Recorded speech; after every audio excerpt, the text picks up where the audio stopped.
Hello friends, good morning, welcome back to my new blog.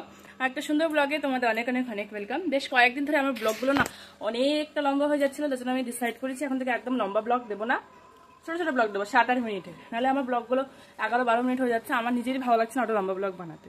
তো দিনটা হলো বৃষ্টি, খুব বৃষ্টি হয়েছে, কিন্তু এখন রোদ্র উঠেছে। তার জন্য এই তারের অনেক কটা ভিজে কাপড় ছিল, সেগুলো হচ্ছে বাইরে, ভিজে কাপড়গুলো বাইরে মেলে দিচ্ছে, হালকা একটা রোদ দিয়েছে। আর এটা লাগানো, এটা খুললাম না কারণ জানো ঘুমাচ্ছে, এটা খুললে উঠে যাবে। এই রুমে হলো জানো ঘুমাচ্ছে, দেখাই তোমাদেরকে, দাঁড়াও। এই যে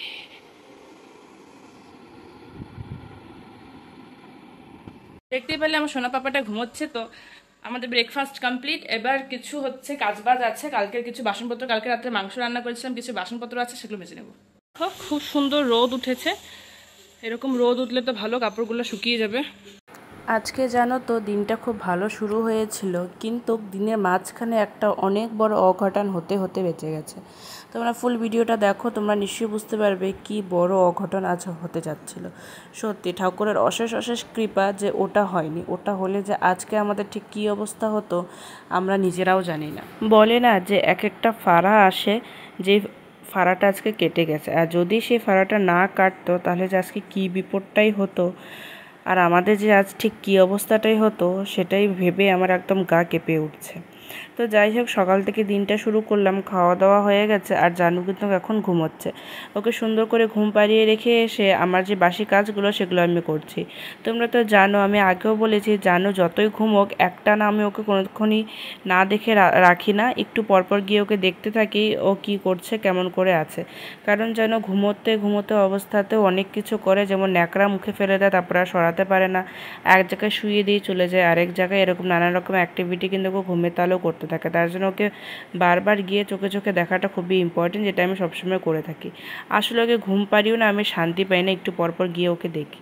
আজকে স্নান করতে যাওয়ার আগে কিন্তু আমি ওকে দেখেই গেলাম ও দিব্যি ঘুমোচ্ছে, কিন্তু স্নান করে গিয়ে যে কথাটা আমি শুনি সে কথাটা শুনে তো একদম আমার গা কেঁপে ওঠে। তোমাদের সাথে পরে শেয়ার করছি যে কী অলক্ষণীয় ঘটনাটা হওয়ার থেকে আজকে আমাদের বেঁচে গেল। যাই হোক, এখানে দেখো বাসনগুলো সুন্দর করে ধুয়ে নিয়েছি, তারপরে এখানে শুকোতে দিচ্ছি। এখানে না হালকা হালকা রোদ আসছে, আর বাসনগুলো এভাবে দিলে সব পুরোটা জল একদম ঝরে যায় আর খুব সুন্দর শুকিয়েও যায়। সবগুলো বাসন শুকোতে দেওয়ার পরে দেখো ডেলিভারি বয় চলে আসলো। খালি এইমাত্র স্নান করে আসলাম, দেখো তাতে ডেলিভারি বয়ের কল, যেন জুতোটা রিটার্ন করে নেওয়ার জন্য এসেছে, তো রিটার্ন দিয়ে দিলাম। আর স্নান করে এসে আমি কি শুনি জানো, আজকে বিছানার থেকে পড়তে পড়তে বেঁচে গেছে। যদি মা না দেখতো তাহলে তুমি পড়েই যেতে। মামুর সাথে খেলু করছে পাকা বুড়োটা। যদি মামনি না দেখতো তাহলে তো তুমি পড়ে যেতে। কি করেছো? দুটো কোলবালিশ দিয়ে মাঝখানে এই যে ড্রাই শিট পেতে মাঝখানে শুয়েছি, দুটো কোলবালিশ দুপাশে যেন কোনো দিকে না যেতে পারে। ও নাকি এখানটায় ছিল, মা এসে না দেখলে পড়ে যেত, এখানটায় ছিল, এখানটায়। আর ওদিকেও একটা বড় বালিশ দিতে লাগবে। আর হাসি দিচ্ছে, দুষ্ট করে হাসি দেয়, যেন কেউ বকু দিতে না পারে। খুব চালাক পাপাটা, দুষ্ট করে হাসি দেয় যেন কেউ বকু দিতে না পারে সোনাটাকে। তুমি ছুনছো বাচ্চা আমার। যাই হোক, আজকে জানো পড়ার থেকে একদম বেঁচে গেছে। আর কত চোখে চোখে রাখা যায়, এত চোখে চোখে থাকে তাও। তো যাই হোক, একটা আপেল নিলাম, এই যে জানুকে খাওয়াবো এখন।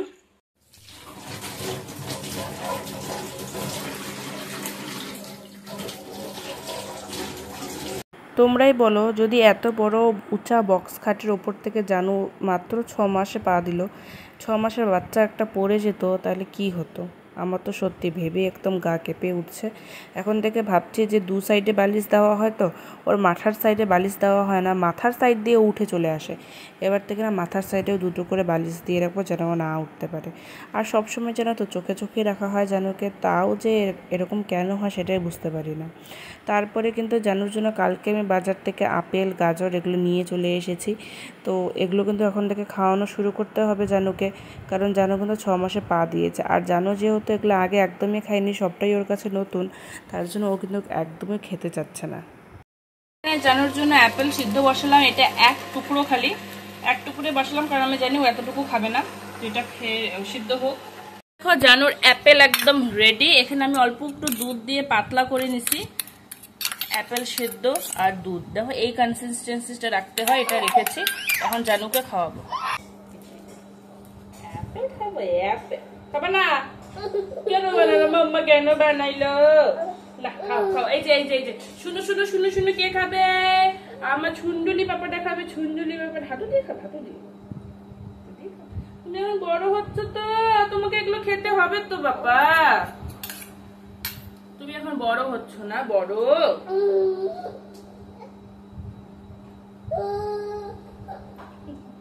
বাবা তুমি এখন বিগ বয় হচ্ছ, তুমি জানো? তোমার 6 মান্থ হয়ে গেছে। ও মাই গড, আমার বাবাটা বড় হয়ে গেছে, বড় হয়ে গেছে।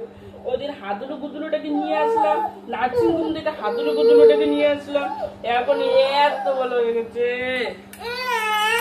এই যে মিয়াও, তুই অ্যাপেল খাবি না? ও মিয়াও অ্যাপেল খাবে, মিয়াও মিয়াও খাবে, মিয়াও খাবে। এই যে এই যে এই যে মিয়াও মিয়াও, তুই অ্যাপেল খাবি না? মিয়াও নে নে নে। খাও খাও, কান্নুগুলো করতে হয় না, খাওয়ার সময় কান্নুগুলো করতে হয় না। আস্তে আস্তে আস্তে।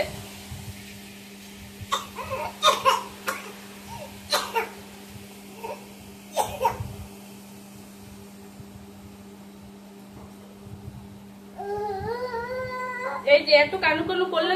তোমরা নিজেরাই অবস্থাটা দেখতে পারলে, যেন একদম খেতে যাচ্ছে না। ওর তো আগাগোড়ে বাটি চামচ দেখলে একদম মাথা গরম হয়ে যায়, কারণ ওকে চামচ দিয়ে ওষুধ খাওয়ানো হতো, সেটাও একদমই পছন্দ করে না। ওকে বোতলে দিলে ও বেশ খাবে, কিন্তু বাটি চামচেও একদমই খেতে যাচ্ছে না। আরও আপেল একটা অন্য জিনিস, এটা তো আরোই খেতে যাচ্ছে না। তো অনেক কষ্ট করে যেন তো ওকে খাইয়েছি, খাওয়ার থেকে আধা ফেলানোই গেছে। আর আমি কিন্তু খালি একটা পিস সিদ্ধ করেছিলাম, কারণ আমি জানি যেন কিছুতেই খাবে না। ওকে খাইয়ে তারপরে যেন ঘুমিয়েছিল আবার। তো তখন আমি আমার খাওয়ারটাও সেরে নিলাম, আমারও কিন্তু খুব খিদে পেয়েছে। আর কাল রাতে যে চিকেনটা বানিয়েছি না, সেই চিকেনটা অল্প একটু থেকে গেছে, তো ভাবলাম কেন ফেলবো, আজকে খেয়ে নিই। আর আজকে কিন্তু গরম গরম ভাতের সাথে বাসি চিকেন খেতে যা টেস্টি লেগেছে সত্যি বলে বোঝাতে পারবো না। তো দুপুরে লাঞ্চটা তো আমার একদম জমদার হয়ে গেল। কে কানু কানু করে? আমার গুডুলুটা কানু কানু করে, গুডুলুটা। আমি খালি ওর পাশে এসে বসেছি শোয়ার জন্য, শুইও নেই, তার আগেই উঠে পড়ছে। দেখো উঠে পড়ছে, উঠে পড়ছে। আসো আসো আসো আসো আসো আসো আসো আসো আসো, ওঠো। তুমি তো একা একা উঠছিলে।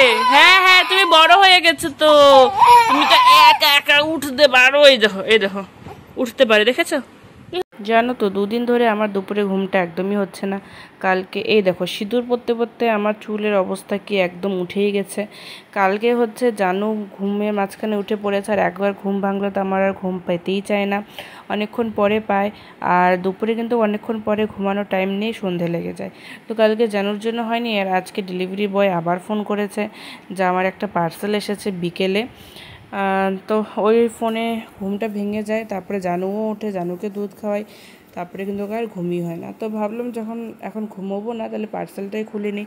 আজকে যে কুর্তিটা এসেছিলো না, সেই কুর্তিটার প্রিন্টটাও খুব সুন্দর, আর কাপড়টা খুবই ভালো, কিন্তু প্যান্টটা আমার ছোট হয়, তাই এক্সচেঞ্জ করে নিলাম। বিকেল হয়েছে, জানু ঘুমোচ্ছে, দাঁড়াও দেখাই। ওই দেখো জানু সুন্দর করে ঘুমোচ্ছে। আর পার্সেল খোলার পরে একটু চুল টুল ছেড়ে বেশ ফটো তুললাম, চুলগুলো বেঁধে নিলাম, খোলা রাখতে আমার ভালো লাগতো। তো যাই হোক, চুল টুল বেঁধে ফটো তুললাম। বুঝতে পারছি না আমার ক্যামেরাটা খারাপ নাকি আমি নিজেই দেখতে এরকম, একটা ফটো ভালো আসলো না। ক্যামেরাটা তো ভালো জন্যই মোবাইলটা নিচ্ছি, তাহলে হয়তো আমি খারাপ নাকি দেখতে, বুঝতে পারছি না ফটোগুলো কেন এরকম আসলো। জানো তো, আজকে আমার একটা মাথায় ছিল না যে জানুর জন্য দুধ আনতে যেতে হবে। জানুর পাপা তো আমাকে কালকেই টাকা দিয়ে রেখেছে যে জানুর জন্য দুধ আনিস, কিন্তু আমার একদম মাথায় ছিল না। এদিকে দেখো, এখন কিন্তু আমি আরামসে যেতে পারতাম, কিন্তু এখন আমি বাসন ধুচ্ছি, কাপড় উঠাচ্ছি, আসলে আমার এক ফোঁটা মনেই নেই। পরে সন্ধে লাগার একটু আগে আগে আমার মনে পড়বে, তখনও কিন্তু জানু ঘুমোবে। তো আমি ভাইকে বলে গেছিলাম যে ভাই জানু উঠলে তুই দেখিস একটু, আর আমি ফটাফট দুধটা নিয়ে আসবো। তারপরে কি কাপড় উঠিয়ে আর বাকি যে কাজগুলো ছিল টুকটাক ওগুলোও করছিলাম। যেমন দেখো, বাসনগুলো কিন্তু সারাদিনে খুব সুন্দরভাবে শুকিয়ে গেছে, তো বাসনগুলো উঠিয়ে নিচ্ছি। তারপরে কিন্তু রেডি হয়ে জানুর জন্য দুধ আনতে যাব, তারপরে আমার ফট করে মনে পড়বে। তো রেডি হয়ে নিলাম, বাজারে ব্যাগ নিয়ে নিলাম, একটু সবজি বাজার আনবো, আর তার সাথে হচ্ছে জানুর দুধ মেন, জানুর দুধের জন্যই যাওয়া। আসার পথে একটু সবজি বাজারও নিয়ে আসবো। আর জানু এখনও ঘুম থেকে ওঠেনি, দেখো স্কুটি নিয়ে যাবো। তো চলো, দুধ আনতে এসে পড়লাম। দুধের কৌটোর সাথে সাথে কিন্তু আমি একটা সেরেলাকের প্যাকেটও নিয়ে নিচ্ছি, কারণ জানো সেরেলাক খাওয়ার টাইম চলে এসেছে। তো আজকে ভিডিওটা এতটুকুই, ভালো লাগলে লাইক করে দিও, নতুন হলে আমার চ্যানেলটাকে সাবস্ক্রাইব করে কিন্তু আমার পাশে থাকো। দেখা হচ্ছে অন্য একটা ভিডিওতে, টাটা।